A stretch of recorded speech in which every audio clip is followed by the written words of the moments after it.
Today, we will discuss the recent article on the importance of accurate comparisons of U.S. and Chinese defense spending. And the first one I'm going to address to you, Taylor. Your article provides an approach for conducting a rigorous, objective comparison of the defense spending of the U.S. and China. Now, to set the stage for everyone, can you just tell us briefly what in your mind is the significance of tracking the U.S. and PRC's respective defense spending, and explain a little bit about why it is important for such a comparison to be accurate? Sure. Thanks so much. And many thanks to the National Committee for making this event possible. I think there are three reasons at the top line. First, right, there's really no excuse for making an inaccurate assessment on anything that's national security related, especially when it's as important as China's military in the context of the rise of and modernization of the People's Liberation Army. Also, right, an accurate assessment plays a critical role in this case, right, in sort of assessing the degree of the challenge that China poses, because one wouldn't really want to overestimate the threat or to underestimate it. And so getting an accurate estimate as possible, right, helps us kind of right size the U.S. response. And thirdly, right, too much focusing on what China is spending it's a distraction from the more important question of how the United States should respond to what China is doing with the modernization of its military and what kind of capabilities the United States should procure. Thanks. Great, thank you. Now, the second question for you, Eric. The article mentions that there are multiple previous comparisons of the U.S. and PRC defense spending that are somewhat different. Can you tell us what is it that makes comparative analysis of U.S. and PRC defense spending so challenging? Is it simply a nature of the data environment, a lack of consensus about methodology, or something else? Thanks, Marianne. As we point out in the article, assessing defense spending is probably not really as difficult as the current debate and the tenor of the debate might suggest. For the most part, among the majority of people who look at these issues seriously and professionally, disagreement is within a particular band or range of numbers. There are organizations out there, the International Institute for Strategic Studies, the Stockholm International Peace Research Institute, that have people who work on this issue full-time. They do it fairly well. We have some differences in our assessment. But the article, and much of what prompted us to do the work, is that we've seen some folks who, for whatever reason, have come up with some dramatically different figures that are outside of the range that we've seen generally, and who have suggested that Chinese military spending is approaching the level of the United States. It is true that there are challenges here, so I'll speak to some of those. Getting an exact answer is never really going to be possible. There are several reasons. Some are technical, so budgets, defense budgets included, are accounting devices, just like personal income taxes are. Unlike your personal income taxes, though, there are no rules, or at least there are no rules that cross state boundaries as to what exactly should be included. And I want to say this part really, really slowly and clearly. No two states include the same categories when they account for defense. So you will hear sometimes about China's quote unquote off-budget military items, items that are left out of the Chinese defense budget. And that's true. There are many. It's also not a unique feature to China. It is absolutely universal. It's true of the United States. It's true of others. So there are some technical issues. We can get into issues of transparency, and China does have some real issues there. But on balance, I think the bigger issues, the harder issues, are more conceptual. And in part, these go back to issues of comparing like for like, which we emphasized a lot in the article. And that, in a way, goes to the heart of really what you want to compare or what the point is when you're talking about defense budgets. Are you looking to get a sense of the total level of effort, of the burden on the economy, or are you looking to assess inputs to some particular type of military capability, some ability to do a particular type of thing? And depending on your answer, you may want to include different things in the defense budget. So those are some of the issues in or difficulties in thinking through how you might approach defense budgets or think about defense budgets. Thank you. So not as hard as some people might think it is, but there are some real challenges. That's really helpful. It's good context. George, I wonder if you could tell us a little bit about how, in the preparation for this article, you guys worked together to address some of those challenges. Thanks, Marianne. Let me just quickly say that here I'm representing my own views and not the views of Woodside. my views as an MIT researcher. I think, as Taylor and Eric noted, look, the main thing is to compare like-for-like categories for both sides if you're going to do a comparison, and to make an appropriate choice about how to convert currency, right? So let me focus a little bit on the currency conversion issue, which is one of the challenges. The sources that we critique in our paper, they apply an adjustment called purchasing power parity, or PPP, to convert spending in Chinese yuan to a common international dollar for comparison. Now, why do they do this? In a less developed economy like China, overall price levels are going to be lower than in a more advanced economy like in the United States. So prices for equivalent goods based on low-wage labor are going to be lower in a less developed country. Those things could include food, clothing, housing, construction, wages. And if you use the market exchange rate to estimate China's ability to purchase those kind of goods, you could underestimate China's purchasing power. For example, the overall economy-wide PPP indicates that China's purchasing power is about 1.6 times the market exchange rate. Now, while this PPP adjustment could make sense, when you're looking at defense spending in practice, some analyses apply it incorrectly, they apply it inconsistently, or in ways that really just don't make sense in terms of comparing modern military power. It might not really click or might not be intuitive that it's possible that China has a purchasing power disadvantage at all. After all, China is a manufacturing powerhouse. How can it possibly be that equipment and technology could be more costly for China than it is elsewhere? And that is an important topic. It is something that we can understand both intuitively and analytically. So let's start quickly. Analytically, the reason is that there are barriers to trade. There are learning curves that impose costs on a developing economy as it tries to move up the technology supply chain. And in some areas, things can be more expensive because of those learning curves and barriers to access technology. The intuitive one is to just, all of us are familiar with the iPhone teardown, okay? You take an iPhone that is manufactured or assembled in China and exported from China, and you look at it, and 70 to 80% of the components, when you take it apart, the chips, the screens, the software, come from imported components, and only the least expensive parts of it are actually assembled or added in China.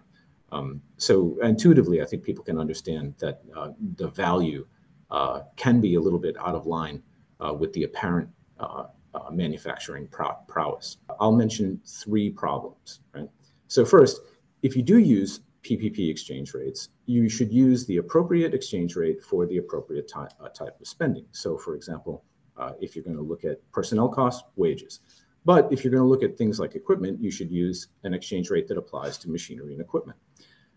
China's going to get a big boost in apparent equivalent defense spending when we look at wages. This brings us to the second issue. In military terms, the most lethal capabilities are in technology and equipment.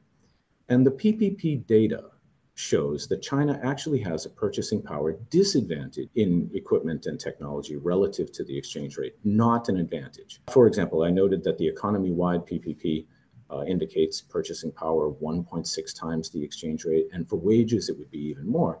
But in the area of machinery and equipment, which might apply to military technology, the PPP exchange rate is only 70% of the market exchange rate. This is a point that many recent analyses of China's defense spending, especially the higher end ones, either de-emphasize or they miss it completely. And the third and final point on this one is that, the PPP methodology is meant to compare the same or similar goods. But in the military area, a fighter plane, a submarine, even a non-commissioned officer or an infantry soldier may not be the same or similar when capabilities, training, operational context, and supporting systems are considered. So if you take all of that together, the sources that we're critiquing, they're highlighting a more salient threat from China by using PPP to inflate the least lethal capabilities the most, and we don't think that that's a helpful approach. What you don't want to do is really emphasize only the advantages, or for that matter, only the disadvantages. And that's what I think some of these highly precise econometric approaches to using PPP for China apply to. And as a result of trying to achieve that precision, they sacrifice almost all relevance and accuracy. The problem when you're talking about PPP is it's not intuitive because especially when you think about a developing country, it's like, well, if they have cheap labor, everything should be cheaper, without recognizing the fact that if you're trying to create new technology that your economy can't currently produce, you may have to spend way more, right, either on imports or on developing your own technical expertise and industrial base to be able to produce, right, cutting edge equipment. And I think that gets lost when just recognizing that China has a relatively low wages. It still might just be easier to do a like-for-like comparison of market exchange rates, right? Without then going through all the dark magic, the dark arts of economics, because other analyses that use other factors, like those that really focus on labor, are really like, this is a strongly held conviction, right? And that kind of essentially rejects, right, what the World Bank is doing with the ICP program that comes up with these PPP factors. So sort of in simple terms, right, that would be at a close approximation that would probably work. Neither is perfect, right? Thank you. That's really helpful. I wonder if anyone else, maybe Taylor, has anything to add about how you derived your numbers when doing this comparison of like for like. What did you add or subtract from estimates of U.S. and PRC defense spending? Thanks. That's a great question. Just to underscore Eric's original point, right? No two countries include the same categories, right? And so if you want to make a justifiable, robust comparison, you have to basically be comparing the same thing. But otherwise, when you apply your currency conversion factors, they're going to be off base. So our approach is pretty straightforward. We started with the official defense budgets from both countries, right? That's the basis or the baseline. And then to China, we added roughly spending in 4 areas. The first is the People's Armed Police, which is a paramilitary force that's focused on both border and domestic security, but also has some reserve capabilities. We also included the China Coast Guard, which is now part of the People's Armed Police, but this is relevant in a minute to what we added on the US side. We also included a line item for defense-related research and development, not part of the official budget. And then we included payments that are made to demobilized and retired military service members. A lot of these are things that other people have added too, but it's not everything other folks have added, which I should mention, right? A recent report from AI adds all of China's space budget because of its military links. We do not do that. And then on the US side, basically 2 main categories. First, the Department of Homeland Security, right, which includes the US Coast Guard, has a very significant role in domestic security. And then the Department of Veterans Affairs, right, which basically corresponds to the category of payments and benefits to demobilized service personnel in China, right? And so once we add all those up, we're at least given figures that we can sort of use to do this PPP analysis. One thing I would add here, which George didn't get into, and anyone listening can sort of look at the very detailed appendices on the website, but we break out into some detail how to apply these PPPs to these different components. And so that's another area where we hope we're sort of adding to the analytical conversation by showing not just that we're making a like-for-like comparison, but we're trying to be fairly granular in what PPPs we use for which parts of Chinese spending. That part of the article I really enjoyed very much. I thought it was a real contribution to the field. And thanks to all 3 of you for the effort that went into that. I wonder if anyone, maybe George, had anything to add on how this analytic approach that you used is different from some of the previous comparisons of U.S. and PRC defense spending that we mentioned earlier in the discussion. Thank you, Marianne. The main points: compare like for like and use an appropriate PPP. Those are things. But I think maybe I'd add 2 additional points that we bring forth in our paper and that are missing from many other recent analyses, especially those that are concluding that China's defense spending is nearly the equivalent of U.S. defense spending. So the first of those points is, we argue that budget analysis has to take account of military relevance. This means both in terms of lethality. On balance, technology-based systems are much more lethal than labor-intensive forces, and also in terms of, the most relevant militarized conflict scenarios. And those are on China's periphery. And again, that's an area where labor-intensive forces are much less relevant than technology and equipment. Now, the second point I think we argue in this paper that's a little bit different than other recent analyses is that we're saying, defense budget analysis has to be complemented by assessment of the material capabilities that the budget is meant to be procuring and deploying. And we showed in the paper, although we couldn't do an absolute full comprehensive assessment in the space that we had, we showed that although China is modernizing rapidly and certainly can pose military challenges and problems without actually catching up fully to US capabilities, China has fewer modern naval and air platforms with lesser capability than would be implied if China was actually spending the equivalent of, say, $700 billion a year on defense. There are challenges to doing the budget assessment, to doing what we did or other people do. We've discussed those. I think the much bigger challenge, though, is for people who aren't versed and didn't spend 2 months doing this, people in the media who then have to report on it as part of another story. And this is where we probably get into even bigger problems, because what we're really talking about and what we've really written about is how you think about and understand defense budgets, not sort of what that top line figure is. So I'll give you one example of how these things are very frequently gotten wrong when they get to the media. This one's not strictly media, but it happened in almost real time, so I found it intriguing. And that is, if you go to the Wikipedia page now for Chinese military spending, there is one sentence on our paper that just says, Fravel, Gilboy, and Higginbotham found that China's actual spending is $474 billion, right? So it didn't report that our point of comparison to the United States is 1.3 trillion, which is not at all our official military budget. So it didn't put it in the context of comparing apples to apples. And it suggests, if you just read the sentence, that China is sort of hiding half of its military spending, when in fact, much of that difference isn't stuff that's off budget, and the off budget stuff isn't hidden, but that much of that difference is in fact accounted for by a different exchange rate, right? So, I think it's very difficult for people to understand what the fairy dust is that's being sprinkled on the budgets to get these big changes. And it's almost invariably reported as China hides half its budget, again, without discussing the fact that, a lot of the costs of U.S. Retired soldiers and many other costs, nuclear budgets, et cetera, in the U.S. are not included in U.S. defense budgets. Thank you. I wonder, would it be possible for you to provide a specific example of how your approach for developing a balanced and accurate military purchasing power parity would be different from other approaches for estimating the cost of the PRC producing maybe a specific asset like a naval vessel or an aircraft carrier or a missile, so people could try and understand this difference a little bit more concretely?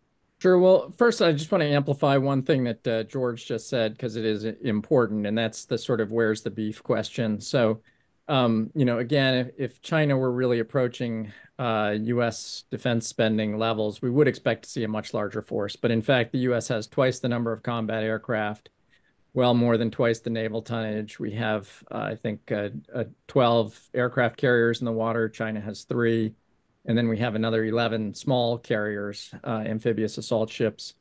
We have well more than twice the number of vertical launch cells in our Navy, which is sort of a measure of firepower. So, we have very significant quantitative superiority that also applies to the nuclear realm, as well as qualitative superiority in quite a number of areas. So I think that's an important point to emphasize. So you asked about specific spending figures for specific systems. I'd say a couple of things here. First of all, none of the publicly available estimates, including ours, really builds upwards from individual weapon systems.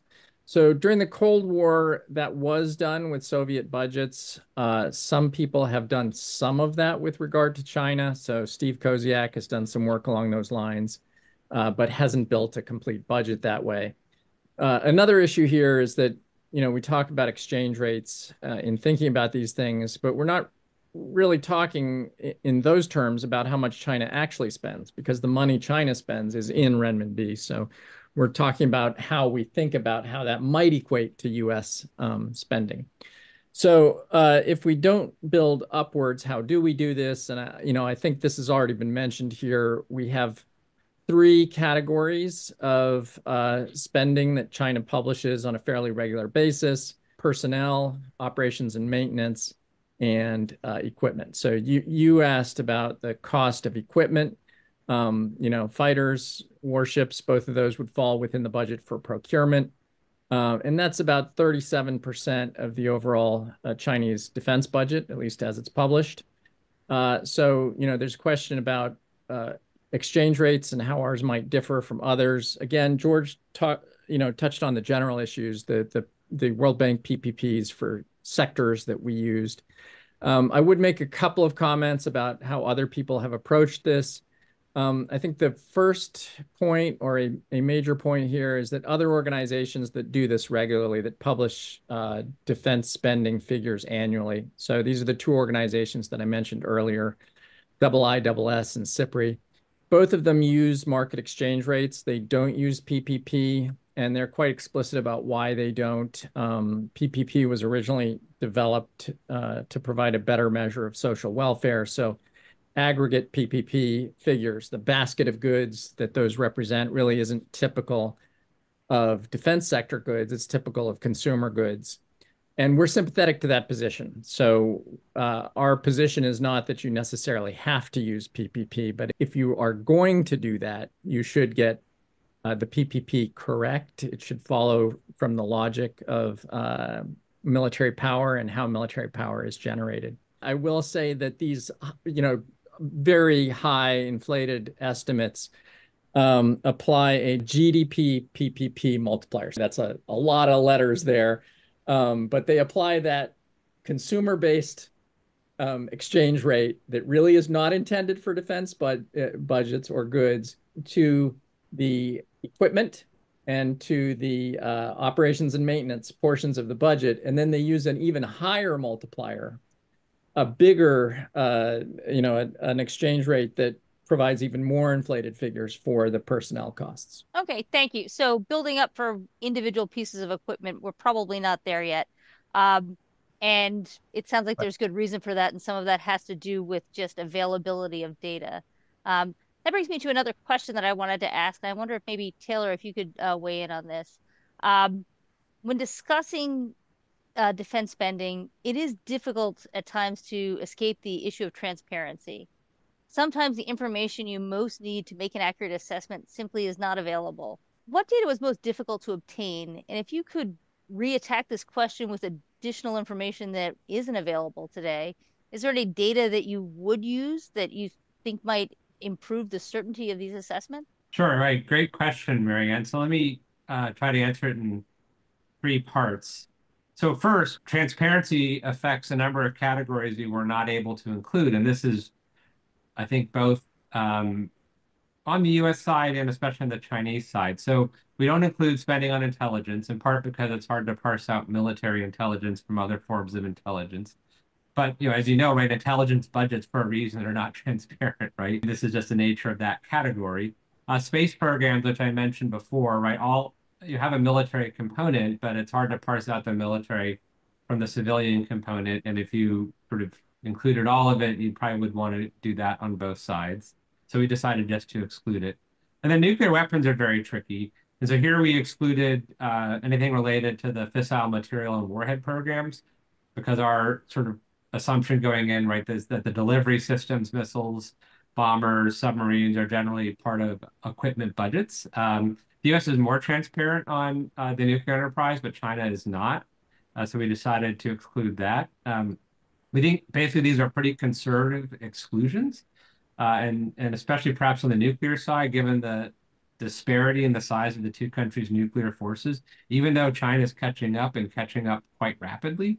If we had all of the data we wanted, I think it could actually sort of widen the gap a little bit between the US and China and not sort of narrow it. So these were relatively conservative choices. So we just like more data to be more accurate in terms of being able to include more categories. The second area has to do with China, right? So Eric mentioned the categories, right? And that's kind of, these are very lumpy, right? And in stark contrast to what one can get from the DoD Green Books, which, by the way, you need a certificate in sort of DoD budget speak to understand them. So there's a different transparency there. We went back and forth on a number of items, so we wanted to get the US number right, and that was surprisingly more challenging, even though all the information is there. You had to sort of know where to look and how to assemble it, and we were able to talk to some people and do that. But with China, right, there's nothing like a green book. And so the biggest gap here is that we would love to have more granular data from China so that we can have a more accurate understanding of within these three large categories what they're spending, so that in turn, right, we could apply sort of the relevant PPP factors more accurately. Then the third area is somewhat of an odd one, but I think is worth including. I haven't mentioned this with my colleagues, so they may jump in and say, Taylor, you're wrong. But there's sort of two parts here. One is corruption, right? This also applies to China, right? There's some apocryphal stories about corruption in the PLA, right? And so we're sort of assuming that everything in the Chinese budget is actually spent on defense and not spent on luxury villas, gold bars, you name it, or it's spent on platforms that simply won't work, right? I mean, we don't know exactly what happened in the rocket force, but it was obviously quite serious and quite high level given the personnel who were implicated in that. And so I think that's a really significant issue. And then I think going forward, I think we're going to have to get a better understanding of maintenance costs in China, because China's at this weird stage where they've built a lot of new equipment but haven't spent 30 years trying to maintain it. And when you look at budgets over the life cycle of a platform, right, it's the maintenance costs that really kind of get you down the road. And so that's another area where we'd like to have more information from China. So like absolutely more transparency, especially more granular detail from China would help us, I think, make a more accurate assessment. But everyone who's trying to make these assessments is working with the same budget numbers from China, right? So it's not the case that one estimate has sort of better insight into the budget than another estimate. It's more sort of manipulated to make something that's comparable. Non-transparency on data is not in China's interests, okay? And that applies to non-transparency on economic data, which is becoming a big problem these days for China's own economic decision-making. And it also clearly is related to military spending, defense-related spending as well. So what happens when China refuses to be transparent about what it's doing in the military area or what data on military-related or defense-related spending is that the gap gets filled by inaccurate estimates, most of which on the U.S. side the ones that get the most attention on the U.S. side are quite inflationary, right? And I think that ultimately can have some negative consequences for China in terms of the security competition between the two countries. But non-transparency hurts China more than it hurts us.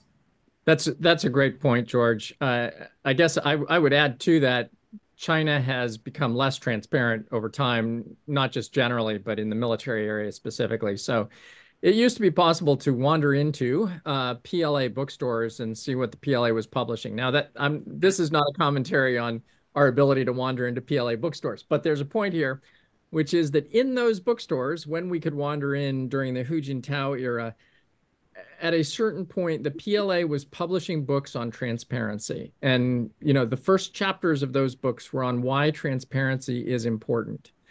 And those books, as far as I can tell, are no longer being published by the PLA. And in our research, because we've done some of this over time, we had an earlier look at this, an earlier iteration of some of this work.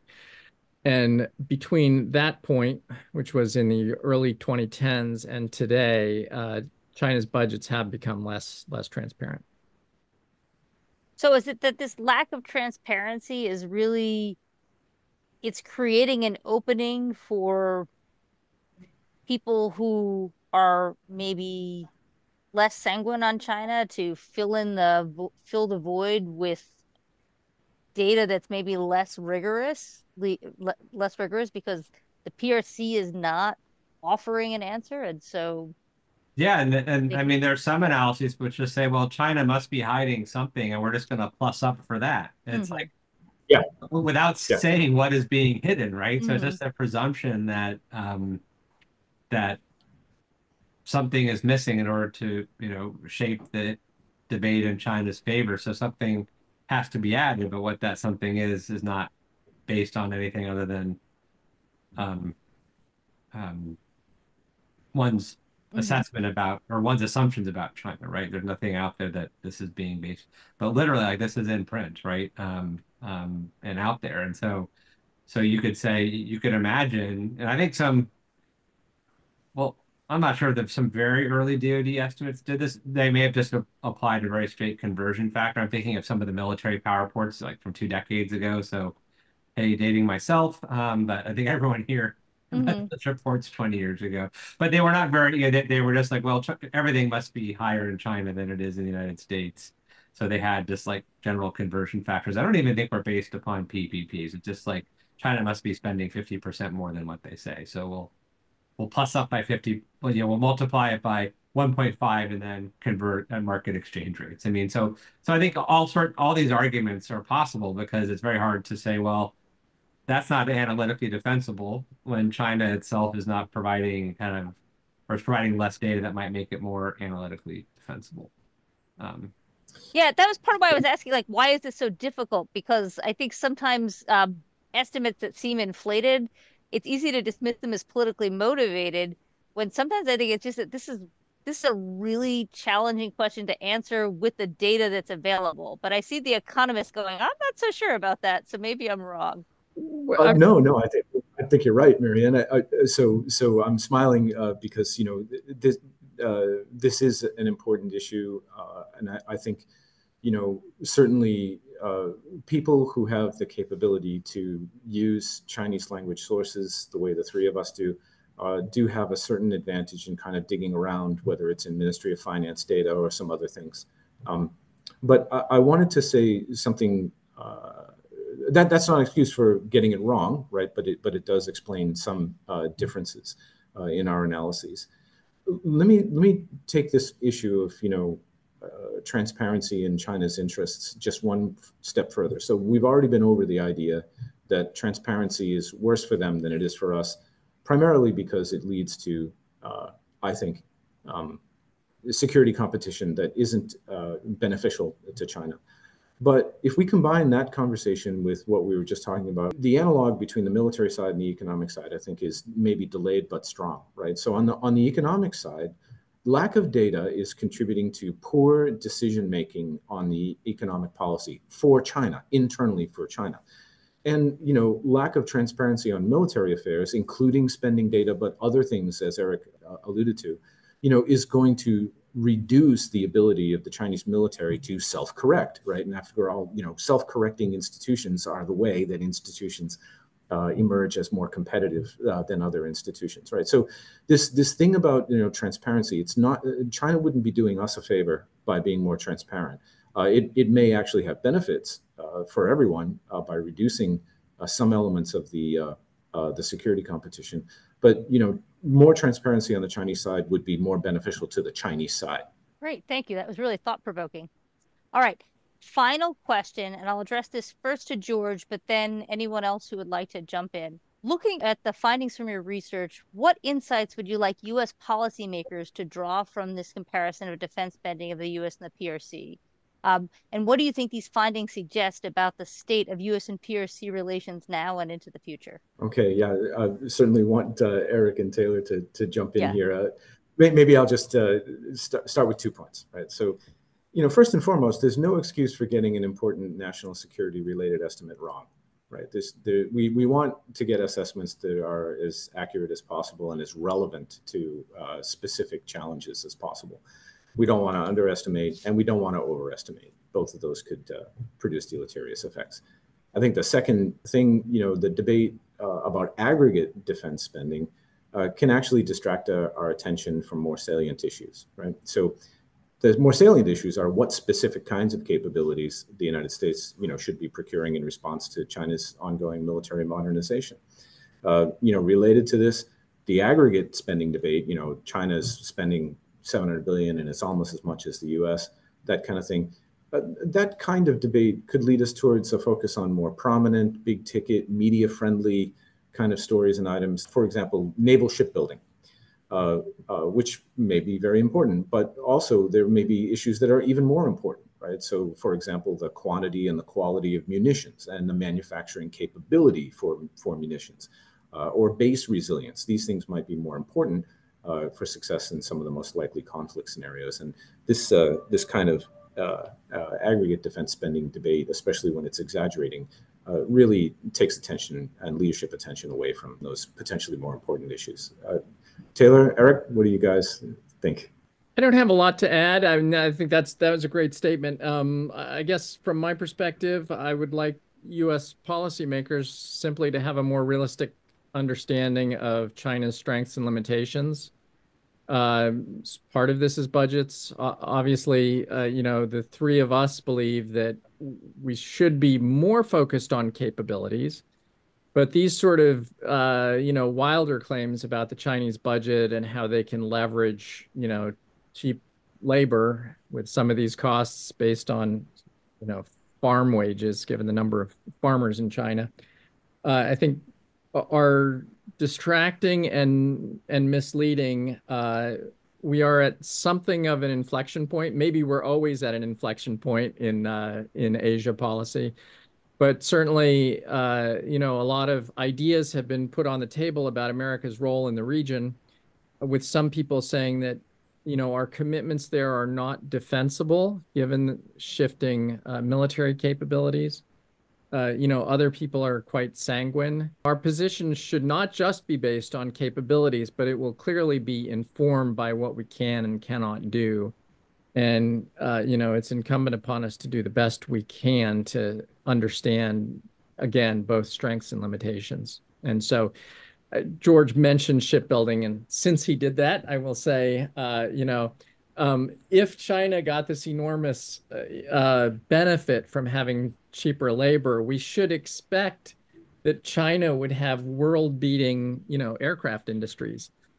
They don't. Their very first commercial aircraft flew in 2023 with the Chinese Airlines, and it flew with Franco-American engines propelling it. So China does not have these world-beating capabilities. Shipbuilding is a different industry. Obviously, China has real strengths in that area. But let's take shipbuilding. If you look at Chinese military exports, they do export Chinese ships, the hulls for ships. But if you look at the figures for onboard sensors, for weapon systems, for missiles, anything that might go on a ship, their exports are actually very, very small. So a number of countries buy Chinese platforms, especially ships, and then equip them with foreign, usually Western electronics, missiles, weapon systems, what have you. Thanks. Taylor, anything to add? Sure, I'm batting cleanup here, so it's hard to add anything. Maybe one point, and this was actually one motivation for the article, in addition to reading the estimates, but there is legislation before Congress, right, about how to estimate China's defense spending. And so when we decided to write this, we hope we'd also inform that decision, right, because it will be very consequential if Congress passes legislation in that area.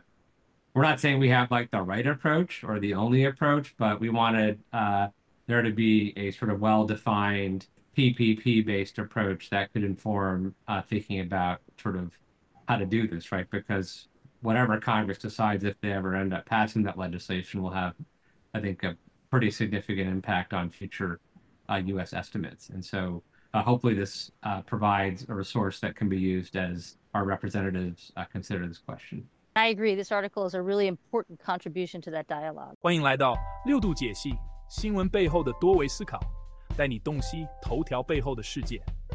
在今日华尔街频道的六度解析中，我们将深入探究时事热点，为你揭开新闻背后的真相。在这个信息泛滥、真相难觅的时代，六度解析应运而生。我运用海量数据、人工智能整合以及专家观点，层层剥析每个故事。通过实时背景数据挖掘，确保你获得全面的新闻资讯。然而，我们关注的不仅仅是数据，更重要的是将它们串联起来。我将分析多方视角，揭示隐藏的脉络，为你提供单一媒体常常忽略的背景信息。无论是政治、经济，还是全球事务，我都将为你带来最具洞察力的分析。试想一下，拥有洞悉全局的能力，做出明智的决策，参与有意义的讨论。这就是六度解析带给你的价值。它不仅仅是新闻分析，更是一种赋能的工具。加入今日华尔街的六度解析，共同探索头条背后的故事。你通往深度理解的旅程，从这里开始。不要只是阅读新闻，要解码新闻，理解新闻，活出新闻。这一切尽在六度解析。立即订阅，不错过任何真知灼见。因为了解真相仅仅是个开始。